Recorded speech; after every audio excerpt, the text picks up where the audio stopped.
Hi everyone, how you guys doing?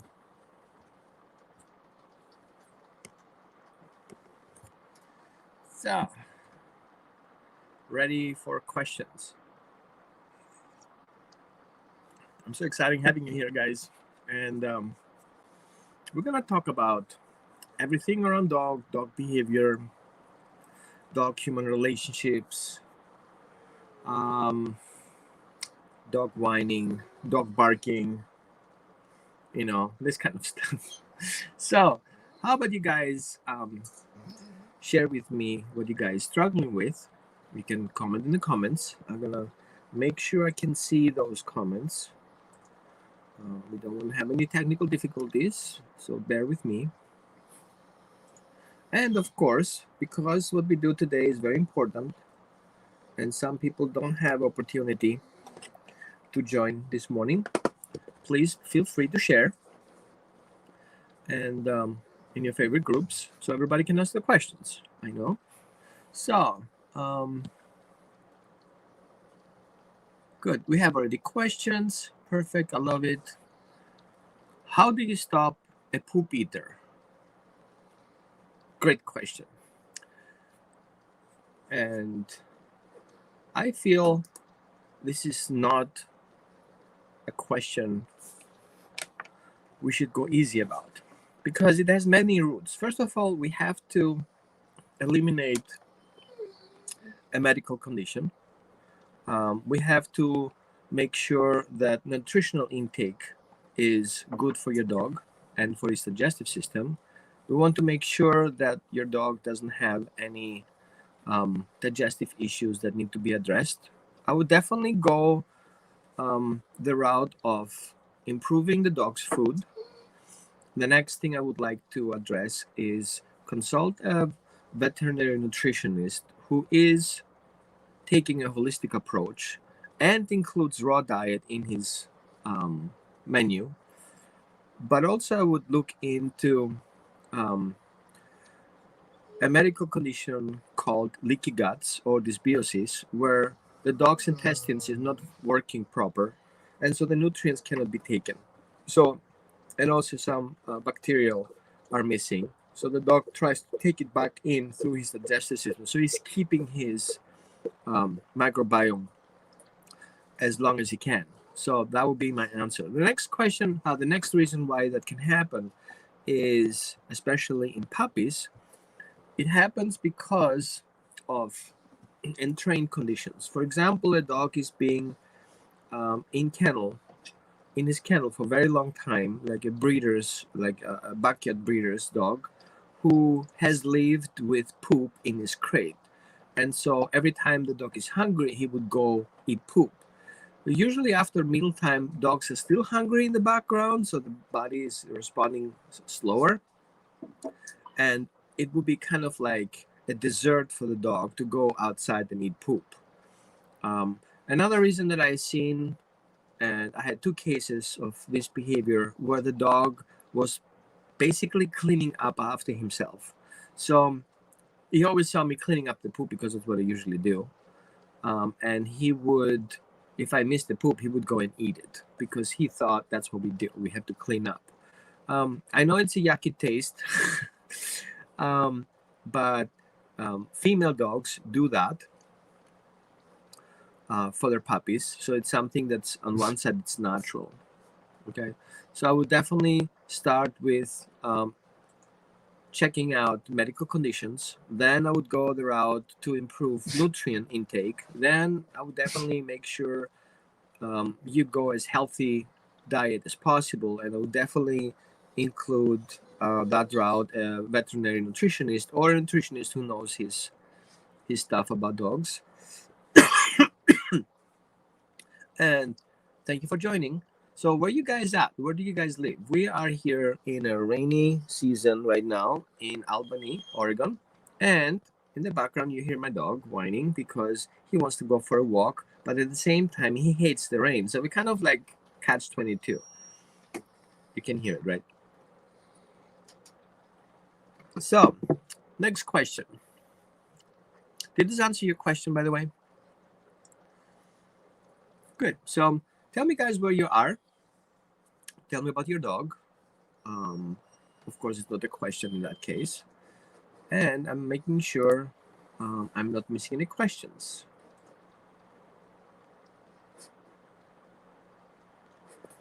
Good. Perfect. Love it. So next, I have a couple of questions of some clients who sent me an email.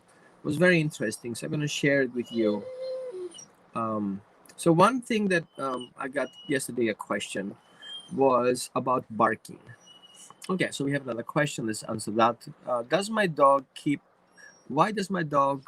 keep on coming into my room at night randomly, bark and cry and walk out, and repeatedly that for 1 or 2 hours? That's a great question. T-Bone, do you want to answer that question? There are different reasons for that. The one could be the dog is emotionally very sensitive, and if you see a pattern that it happens after you're in a deep sleep, like after 11 o'clock or something like that, the dog may pick up of you getting nervous, and he may come out and want to wake you up. Okay, that will be one thing. One thing I see that happens is that some dogs... Okay, I need a small timeout here because somebody changed his mind.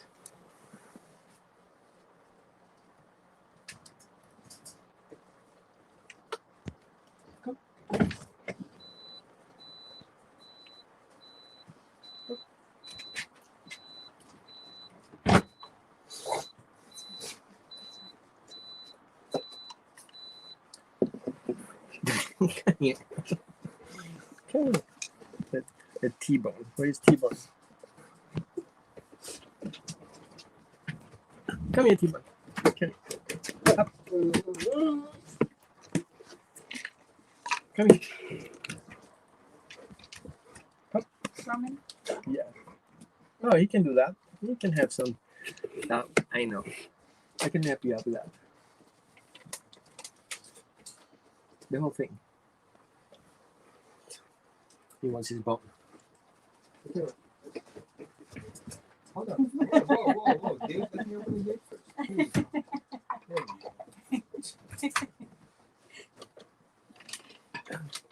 And since I'm sharing it with one dog, the second one wants one too.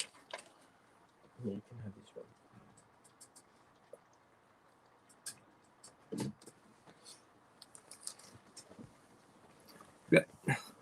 So then walks about and repeat that every 1 or 2 hours. So it sounds to me you have a guardian breed, if I see that right.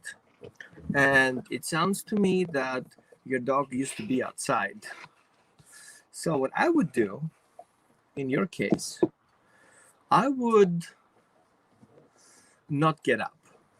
I would get up, pretend that you're sleeping, because your dog sees that he can wake you up so he can go outside roaming.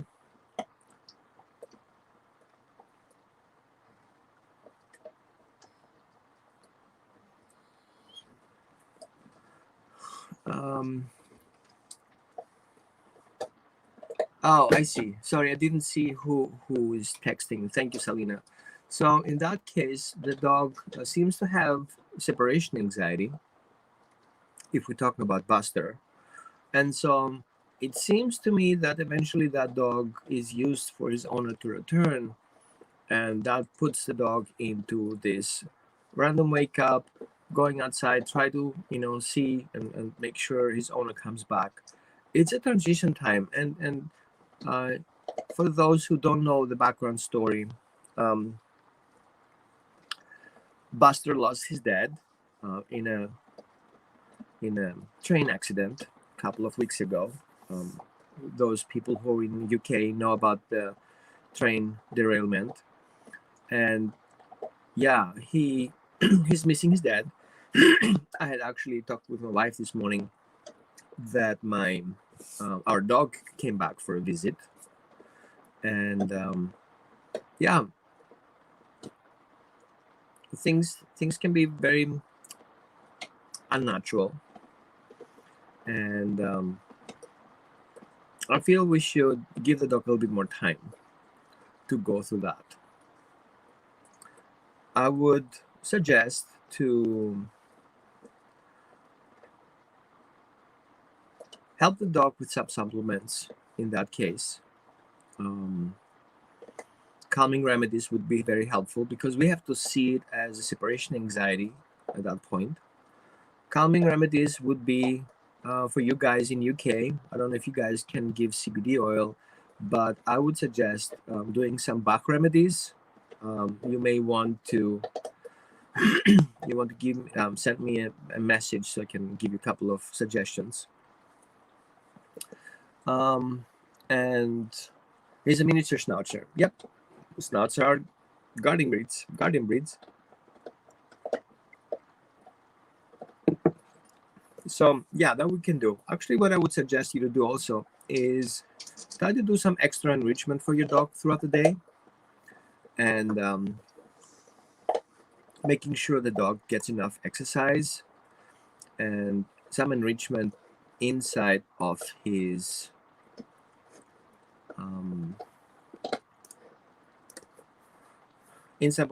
time frame where you guys are at home. One thing you can also do is add a little bit more different kind of enrichments, food enrichments. You guys can go for explorations. You guys can do some extra reading time at night. Okay, you have your dog, you can read your dog something that makes you happy. And if your dog tries to wake you up, I would just skip that part. I would not wake up yet. Just ignore it at that point.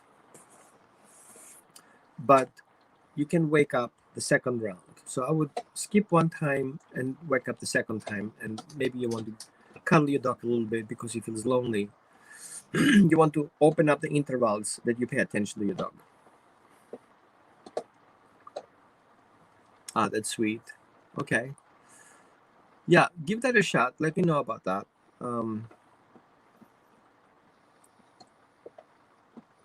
Yeah, that will be likely be helpful for now. More exercise, more enrichment. I would say if you're worried about it yourself, maybe you guys can team up and do things that makes you happy. Go get some ice cream for your dog. Vanilla ice cream are perfectly for dogs. Not too much, else you can create some work with you and your dog. Maybe you guys start doing some do-it-yourself enrichment toys. I can send you a link, and you guys can look up at things you do like. Good. You guys have any other questions? So we see, especially dogs who lost their owners or family members, we're going through a grieving process, and dogs don't take it lightly. Especially dogs who have a secure bond with a particular person who left, may have hard time, getting over it. Just with us humans, it's a thing that will fade out over time. It will never go away. It's nothing wrong with feeling this way about the missing person. But we have to take things in our own hands right now and team up with our family members. And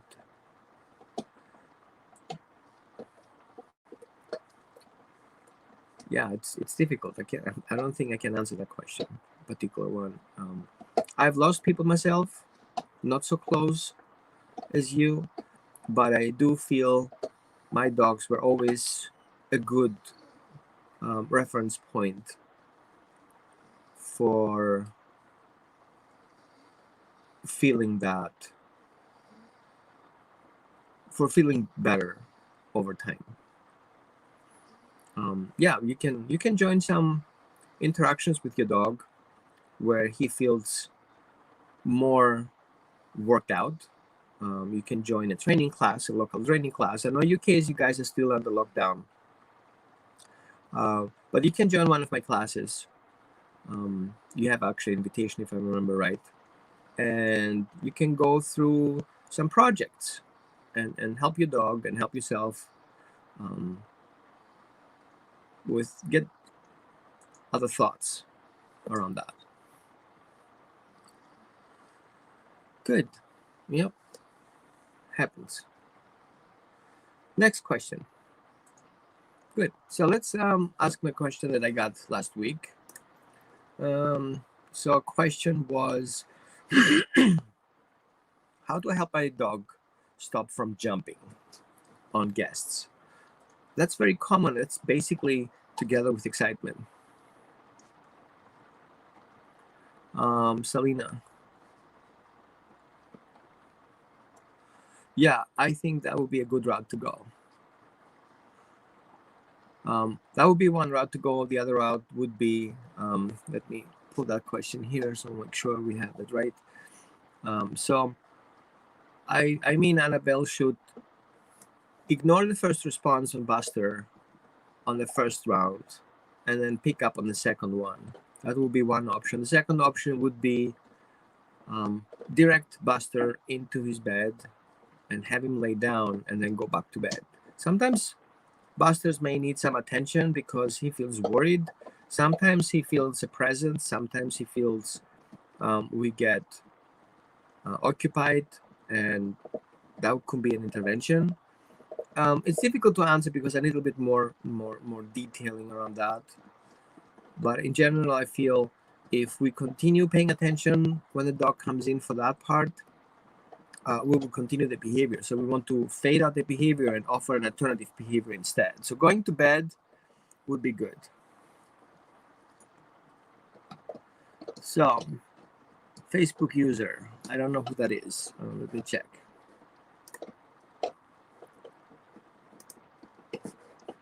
What's happening here? Facebook changed his stuff, so we have to find our stuff. Okay. Surprise. Hold on a second. I need to find that comment. I don't know whose name it is.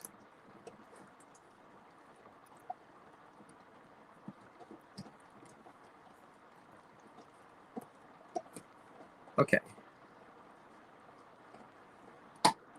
Stephanie. See, I found your name. So Stephanie says, I have almost a 4-year-old American Pit Bull named Auto. Oh, that's cool.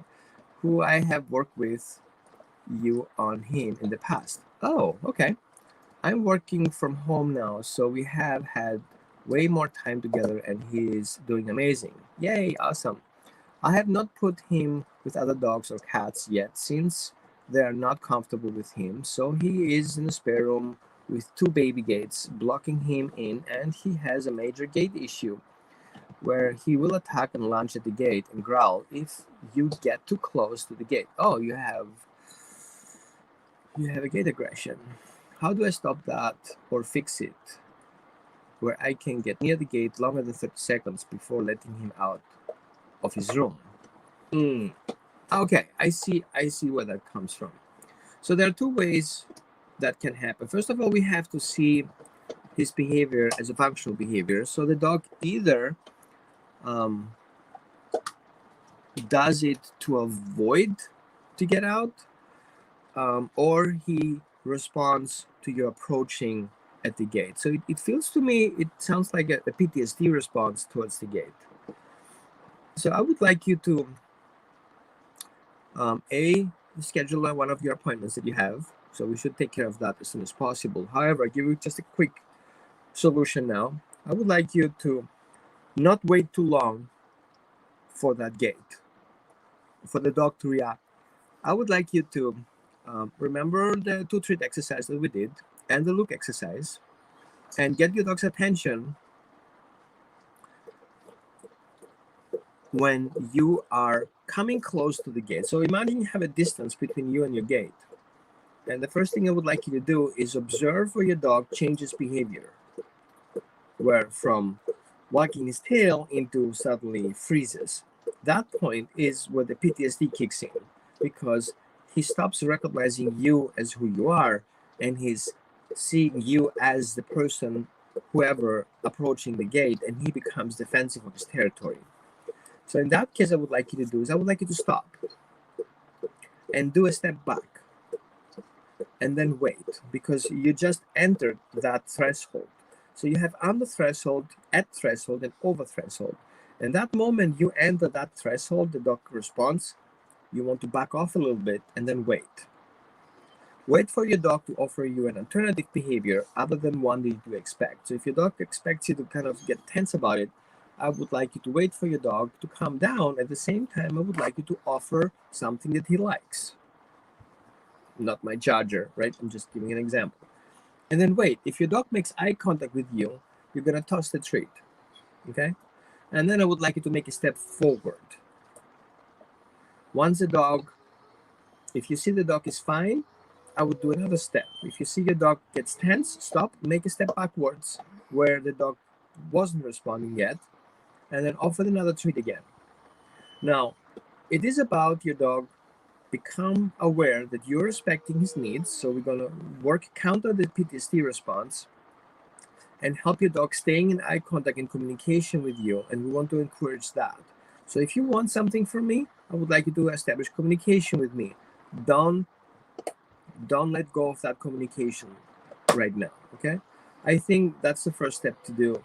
But at some point, I would like you to schedule your missing appointment as soon as possible so we can have a better visual, so we can do it real time, so I can see you and your dog at the same time. We can do it online, no problem, right? So I feel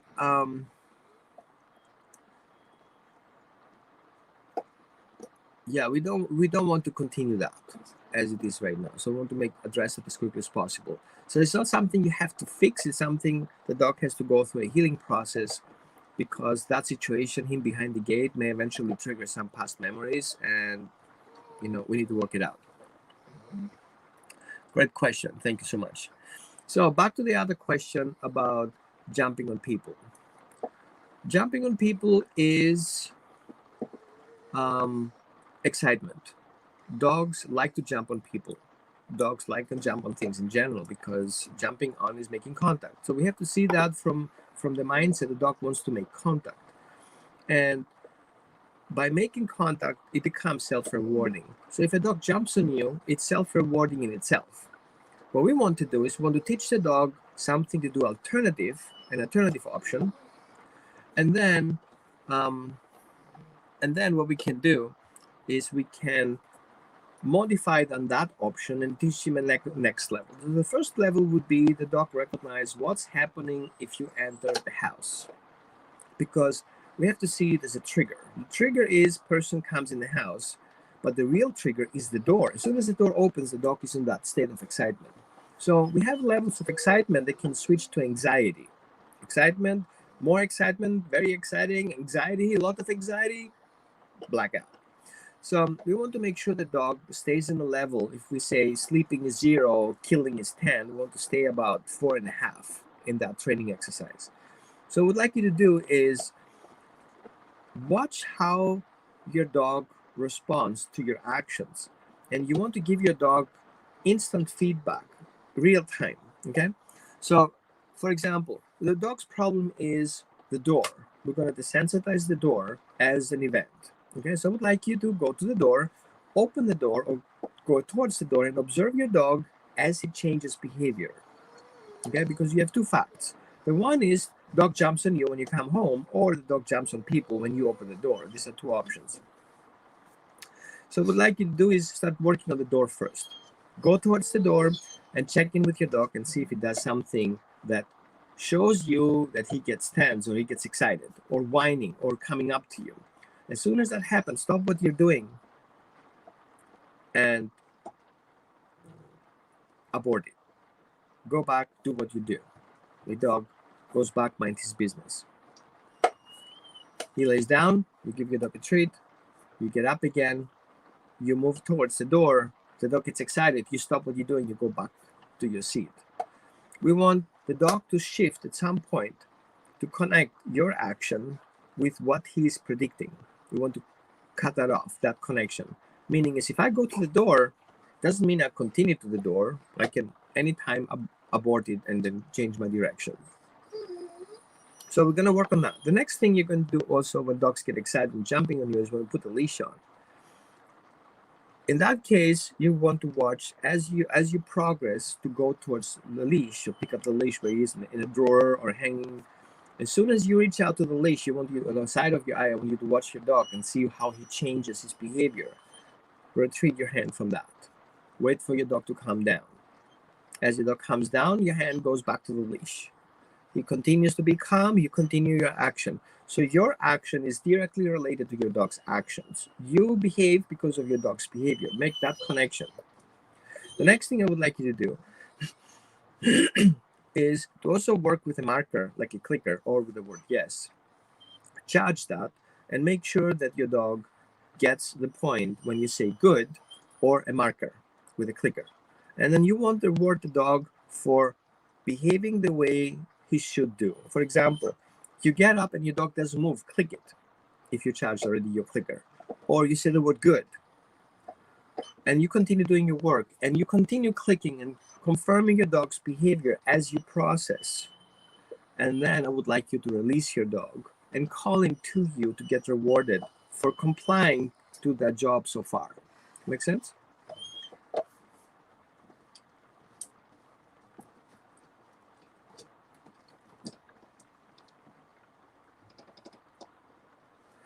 So the next thing I would like you to do is to pay attention how your emotion changes if you want to make a decision, for example, go for a walk. What's your trigger words? I see many people say, for example, oh, let's go for a walk. Do you want to go for a walk? And your dog is wind up and he starts jumping, and then we get upset about the jumping.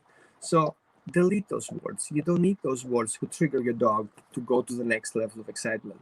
So see how your behavior affects your dog's behavior and make sure you're not triggering it, okay? So the next thing I'm going to do is when working with people when coming in the house, the dog needs to learn a structured routine, because the dog gets excited if he doesn't really know what to expect from the event. So you remember, dogs have an episodic memory.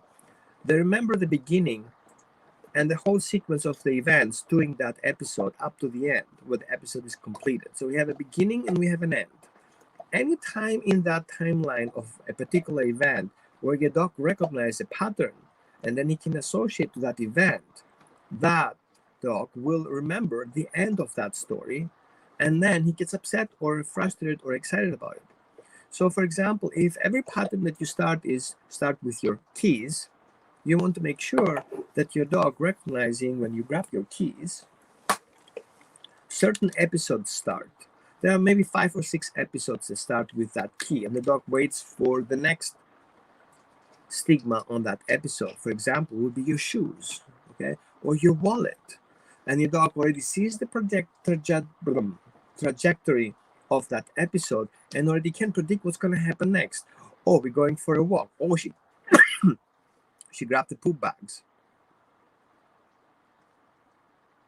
Oh no, she grabbed muzzle. Oh no, we're going to the vet now. So you can see that the dog will remember the episode that impacted his emotions and it's stored in his body.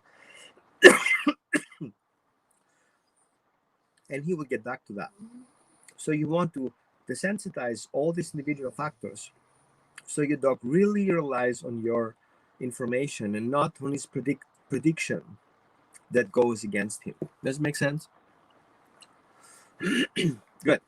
So, do you guys have any other questions? Let's see if any questions are here. So let me know where you guys at. Where you from? Where do you watch from? So we are here in Albany, Oregon, and it's raining outside. And in the background you hear T-Bone, who is complaining because he wants to go outside, but it's raining. At the same time, he needs to go potty, but he doesn't want to go outside because he doesn't want to get wet. So it's kind of like a vicious circle right now.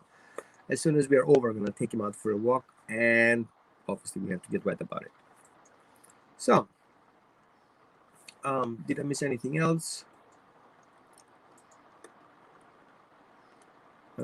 Not for now. Okay, I have another question for you guys. How do you feel about your leash, collar, harness situation? I feel we should capture some things here. The first one, I would say there are two types of harnesses. The one that is comfortable to your dog and the other one who are not comfortable to your dog. And one thing I want to clear out, that a harness is not a leash training tool. A collar is not a leash training tool. None of those tools are leash training. What we work on when we want the dog not to pull on the leash is basically for the dog to understand a specific job description, which means stay with me in close proximity, go in the same direction I go, in the same pace. And that's basically what we expect the dog to do when we're going out for a walk. So if that doesn't work, I would suggest we have to look into describing the dog's job description around that aspect. So the first thing we need to look for is we want to teach the dog what it is about when we use certain words. When I say let's go, what does it mean? If I say come, what does that mean?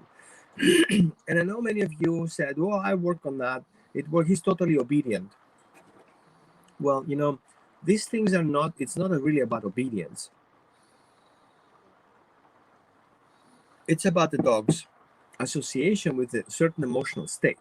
So if I say the word come, it's really not about the dog following what I'm telling him to do, but about feeling a certain way that results to a certain behavior.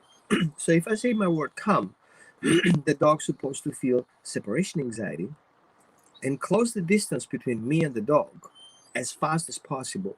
Okay, that's come. If I say let's go, I mean my dog and I are in a common state of teamwork and we're going in the same direction, doing the same thing, and we don't stop. We keep doing what we do. Then we have another aspect where we say wait. Wait is basically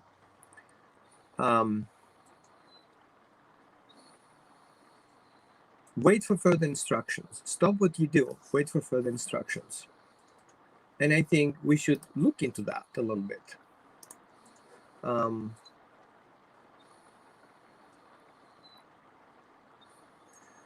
Okay, so for you guys who are watching that video and you would not be able to get in and comment, I would like you to click on the group and sign up quickly. And I make sure you guys being let in the group.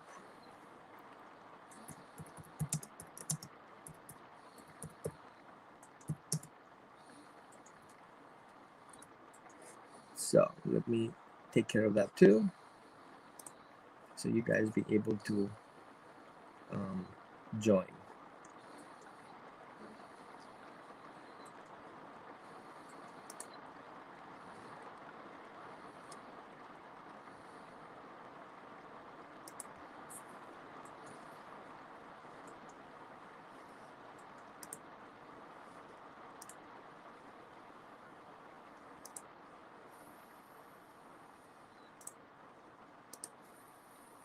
Good. So meanwhile, those for your help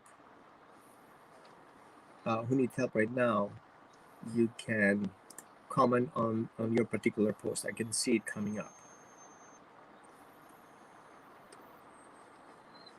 Okay. Oh man, I really hate that when Facebook changes his outlook and then you have to figure everything out. And I'm such a routine guy. No, I'm not.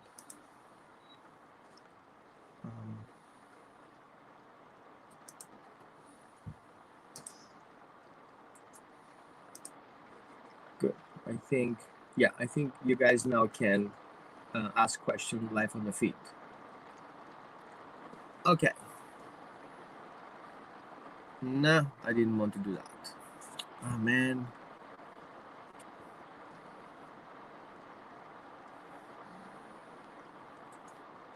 Here you go.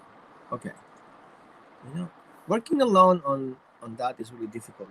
I did this stupid mistake and went on my on my phone to do that. I should do that from my computer next time.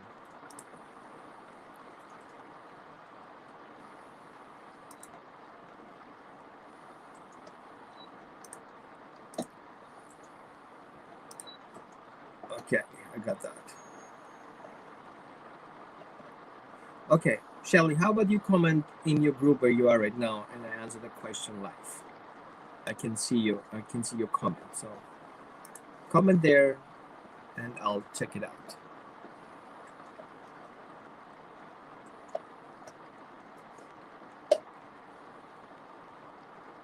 Good. So back to the harness.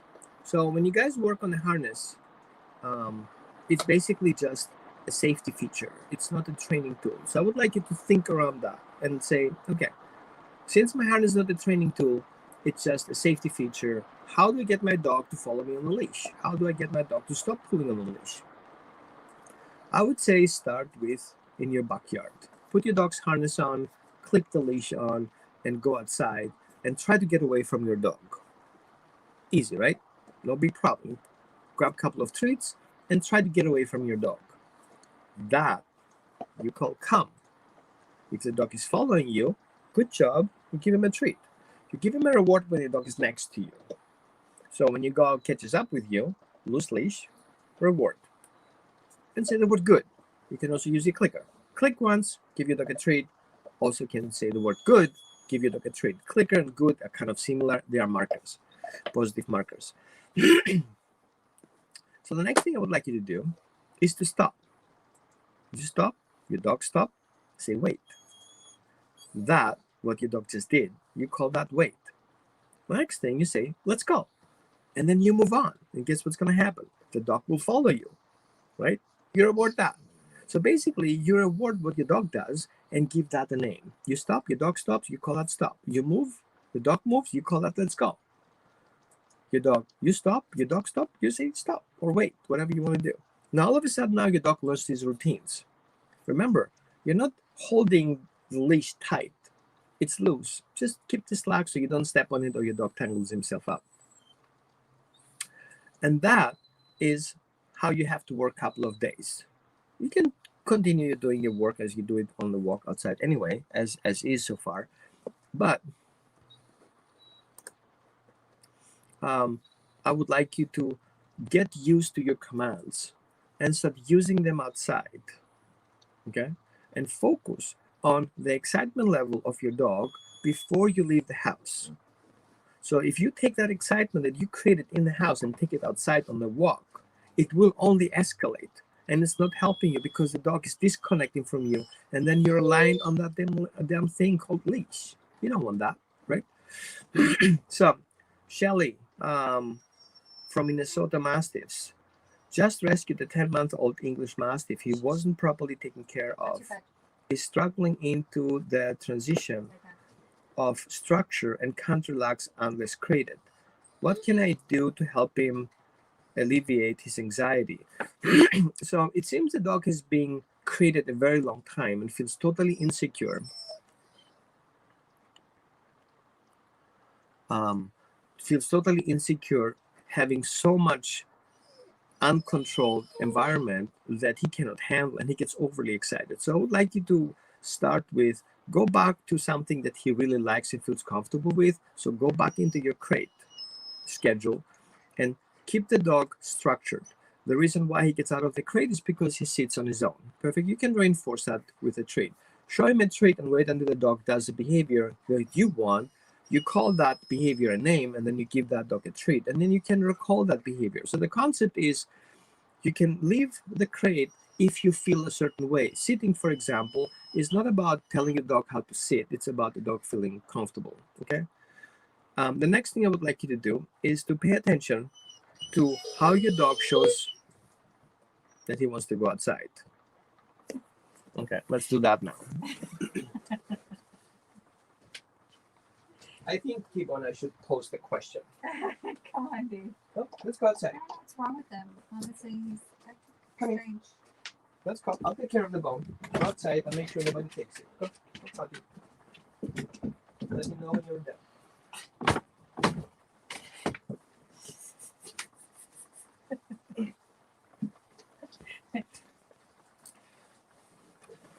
Dogs, don't get me started now. I have to keep it for safety just in case somebody else takes it.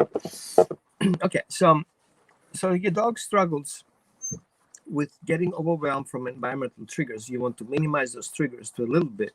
So your environment doesn't become a negative experience. So let him out, go for a little bit. Make those outings very short, maybe 5 minutes, 10 minutes. Even if that means you have to do it multiple times a day, because it is a transition. You're a foster, you're a rescue, he just comes in. See that as an imprint period. I don't believe into the description many people post out there. I see lately somebody started it and it's totally irrelevant. About this 3-3-3, 3 days, 3 weeks, 3 months, whatever they say. It really depends on the dog. So yes, it's an imprint period. People call it sometimes the compression time, but that period is not for the dog to decompress. He needs information, he needs knowledge, and he needs your support. So I would start immediately with a specific schedule, totally routine schedule, and going through the process. What do we do next? The dog should be able to predict what's going to happen next 5 minutes from now. So create those imprints, those episodes that are very short in period of time, but they're complete. A complete episode will be sit, stay, wait to get out of the crate with the release word. We go outside, we put a leash on, we go for a walk, we come back, we drink water. We have water in the crate anyway, okay? We drink water, we have some snack, and then we go back in the crate. Complete. Make that a complete set. Let the dog relax. Repeat that later. Throughout, make a couple of things that are very stable, and then start make small changes. Little changes. For example, before we go for a walk, how about you sit? How about you give me a high five? How you poke my hand? And then we go outside. So start creating based on that solid foundation, not expand a little bit, add a more information into that, as much as the dog can handle. If you see your dog get stressed, interrupt, go back to the crate, let him chill out. Stressors can be lack of attachment. I have in my groups under attachment relationships, look into that and see how you can build your dog's attachment relationship, because some dogs have no clue how to build relationships and they are super stressed about it. So that would be very helpful. Let me know if you need more help with that. I really want to follow up with this, so let me know. Next question. Kelsey, I have an almost 3-year-old bull mastiff named George. Oh, I love George. Since we got him at 14 weeks, he has not done well with kids. Okay. Other dogs or people. He lunges at children unless someone is carrying them. Ooh, okay. So my first question would be 14 weeks. Where was he before he came to you? I feel there is something in it that is important here. I have 2 kids and he does okay with them for the most part, except every now and then he will start following them with his ears up and watching everything they're doing. Then he gets his look and his eyes, and I then separate him until he has changed his behavior. He also does this same behavior with, I need to go back to my page because I cannot read all the comment.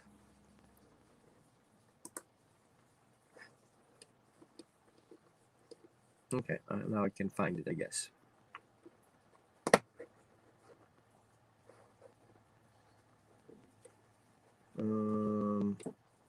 Okay. Ready? Shit. Where is it? Okay, now I can see it. Then he gets this look in his eyes and then separate them until he changes behavior. He also does the same behavior with the dogs he lives with randomly. I am treating the situation as I should by giving him a timeout. Yeah, I think the whole approach concept is a little bit off, because what your dog struggles here is basically he gets hyper focused because he cannot predict what's going to happen with the situation. So what I'd like you to do is start creating.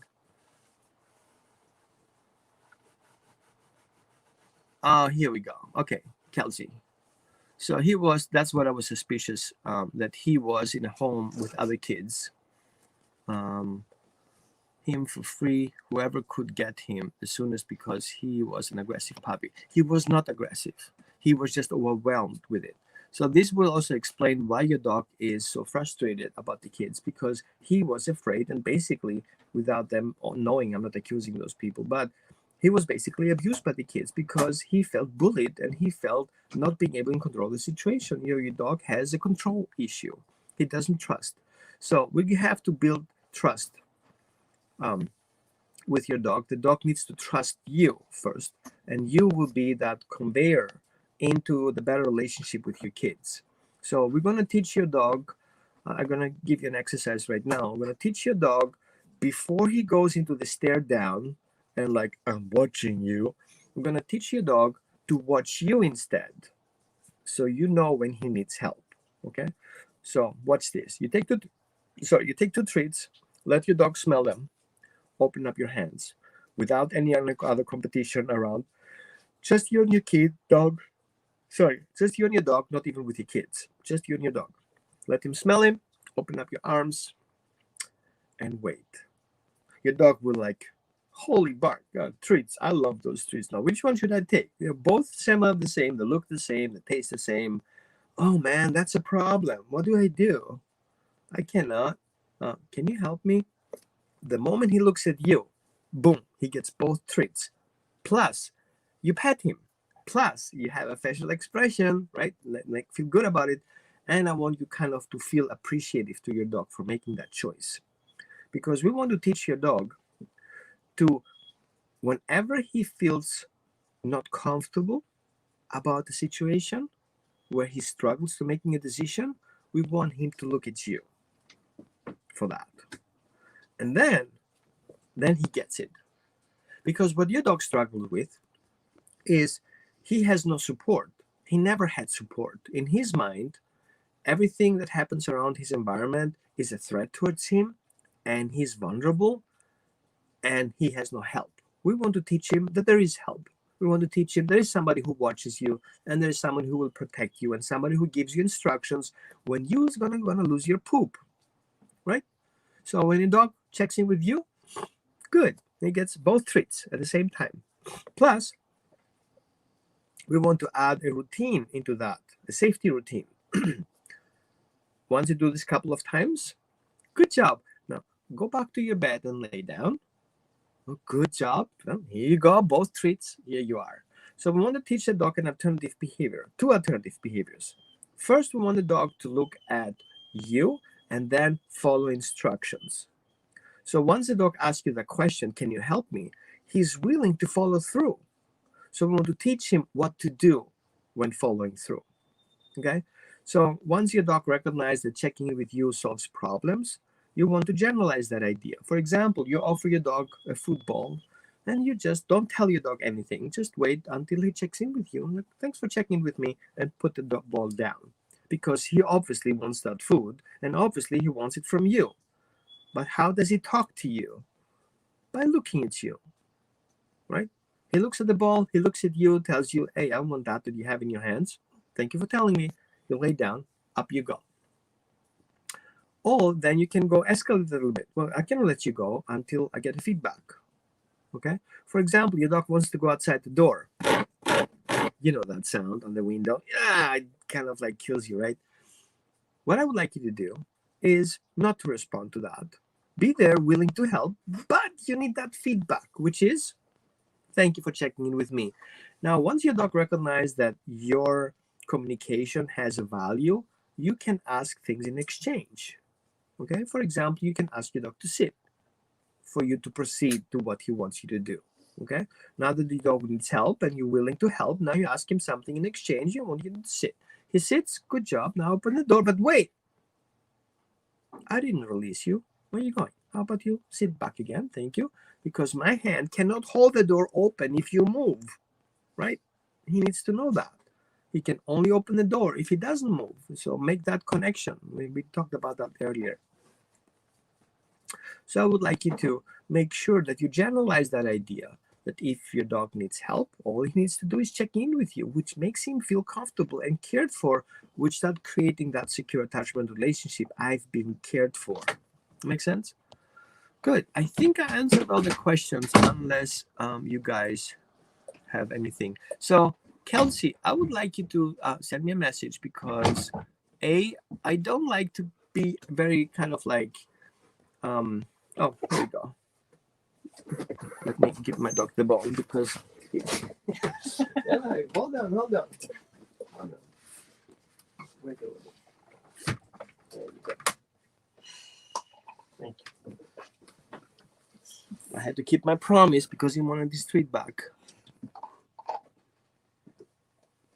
I would like you guys to check in with me because, you know, if the kid's involved and the dog doesn't feel comfortable, it's not an easy case. I want to make sure we're doing the right thing that fits your family. We're going to get the kids involved. Okay, so we're going towards the last question.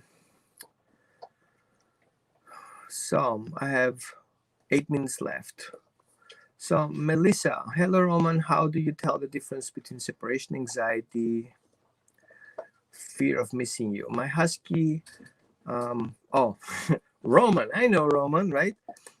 Okay, so what I will do to answer your question, I will share a link to one of my documents. It's a white paper, people call it, that shows you 7 types of anxieties that are connected to separation anxiety. Because people call it separation anxiety, but it's not only one piece.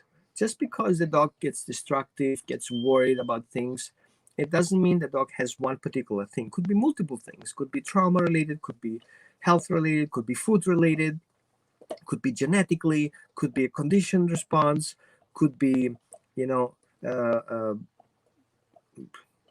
but I would focus on, in that case, I would like you to remember, when does your dog feel that? Okay, is he afraid of you leaving and he's going to starve to death? Is he afraid of you leaving and never coming back? Is he afraid of that he's not compliant to the job? So usually what happens, it looks like many people put the dog in the crate and leave, and then the dog has separation anxiety, and then it gets destructive. What the dog usually feels, and there are 2 categories of dogs, the hunting dogs and the guardian breeds. The hunting dogs can cope with the separation more easily because they're being bred to separate and then return. Okay, the guardian breeds are not bred to separate and then return. They're bred to stay and protect. And so this is where the conflict comes in. Okay, so let me read better your question here. He goes get 6 to 8 mile walk each day plus that. Oh, what, you know, I'm gonna give you my dog too to walk. That's a lot of walk. Yeah, but I think huskies need to do a lot of workout, and huskies are group animals. They kind of love being in groups together. So what I would say is, I would like you to know when exactly does your dog shows these behaviors, because we're gonna narrow it down. Okay, but if you read that document that I would send you, you will better understand about the whole concept and be better to categorize that, and then we can focus in exactly what you guys need to do to work counter that. Good. Thank you so much for guys. Super awesome questions. If you love that kind of thing that we do, you're welcome to message me, and you guys tell me or post it in the group. We want more of this, right? I used to do coffee with behaviorists. Here we go. But I think we should do at least once a month to do one of those Q&As. Because you guys definitely have questions that needs answered, and especially you guys who are in my group, you totally deserve extra help, right? So yeah, let me know how you guys feel about it. I'm happy to do that, and I think your questions are super awesome, and I will put that interview, that Q&A today, into a special folder. So I'll call this folder in the units Q&As, and that goes in there. I will, of course, not be able to answer any more questions now, but you're welcome to post your question there for other people to relate. And sometimes, if there are enough of those similar questions, we can eventually put it on for the next time. So thanks again for watching. Looking forward to hear back from you. Have a great rest of your day.